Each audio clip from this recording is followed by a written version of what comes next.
What happens when technology becomes so powerful, so addictive, and so unregulated that a country has to take steps in order to protect its kids? On December 10th, which is today, I guess in Australia it's past now, Australia made history, becoming the first nation ever to ban social media for kids under 16. And while many are calling this bold, overdue, and necessary, others are asking a bigger question. Why did the world let it get this bad in the first place?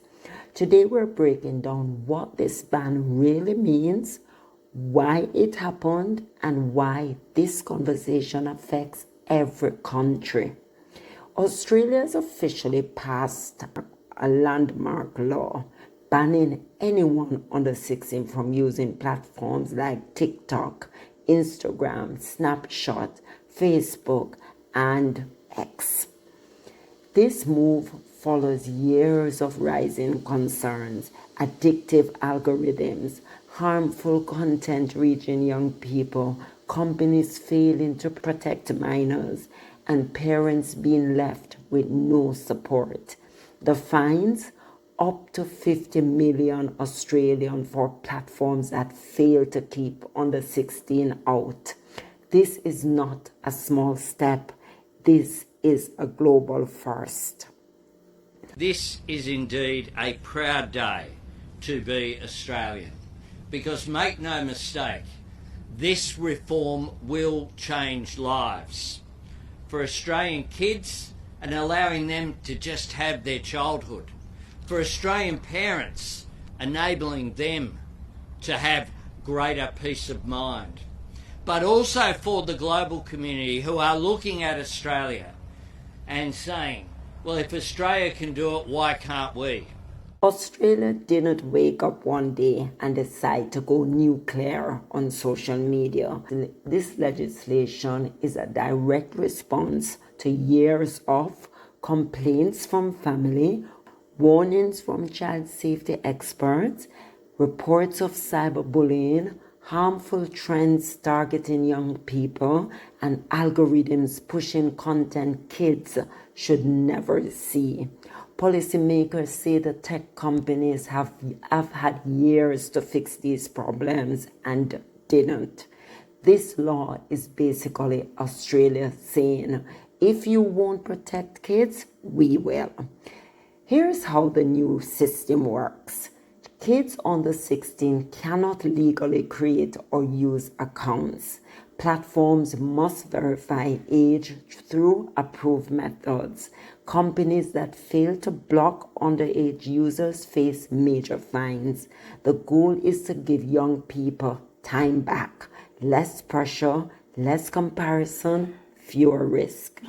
But even supporters admit something important. It's a band-aid, not a cure. This law blocks kids from the danger, but it does not change how these platforms are designed. The heart of the problem isn't just the content, it's the design. As according to Archwell Foundation, these platforms are built to keep people scrolling, clicking, watching, and reacting.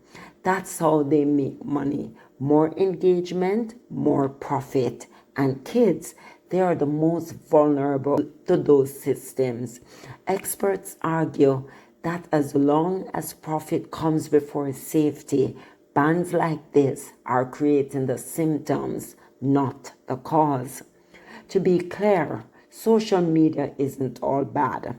It helps kids find community, supports creativity, connects young people with mentors, teachers, and resources, can be a lifeline for isolated youth, help teens learn, explore, and express themselves.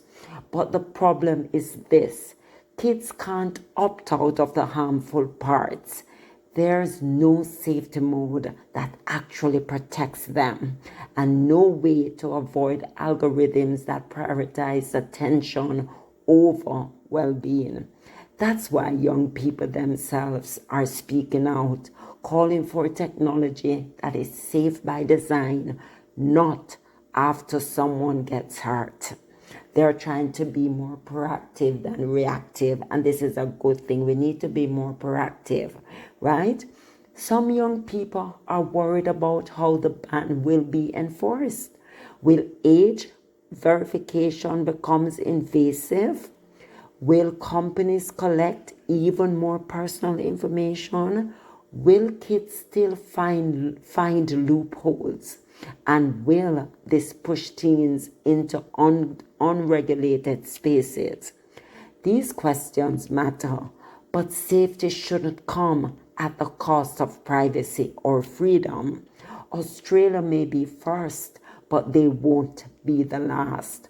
Countries around the world are watching this experiment in real time.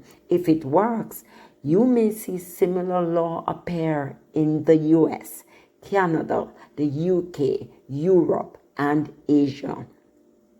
Tech companies are facing a turning point. For years, growth came first, safety came last. Now, governments are finally saying enough. Enough is enough. Australia's ban sends one clear message. Children's well-being is not negotiable. But for real change to happen, tech companies must redesign their platforms from the ground up, not just patch problems once people get hurt. This moment is a warning, a wake-up call, and the start of a global push for accountability. The world is watching to see whether the platforms responsible for shaping an entire generation will finally take responsibility, or whether more countries will be forced to take bold action like Australia. So guys, what do you think? Do you agree? Should your country follow Australia's lead, or should the focus be on fixing the platforms themselves? Let me know in the comments. This conversation affects all of us. And I know a lot of young people are torn up about it because guess what? They don't understand the danger. They really don't. So it has to take either the companies doing it or the countries doing it, because at this point we have reached a stage where it's way overdue. It's past where you can even talk about negotiating anymore, because children are being hurt, parents are being hurt.